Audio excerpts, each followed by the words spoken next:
ប្រើដូចគ្នា manual នេះបងគ្រាន់តែកាច់ចុះមកក្រោមមកកាច់ចុះក្រោមចេះ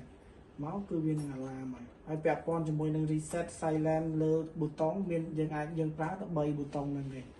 silent កណ្ដឹង silent សំឡេងទូហើយនឹង reset ផ្ដាច់មកពាក់ព័ន្ធមួយ manual នេះឥឡូវខ្ញុំ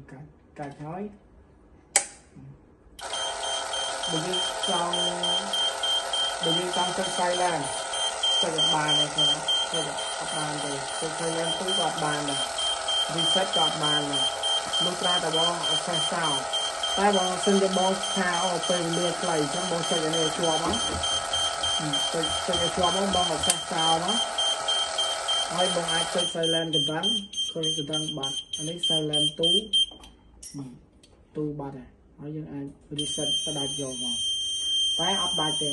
នៅបងនេះនៅចោលមកនេះ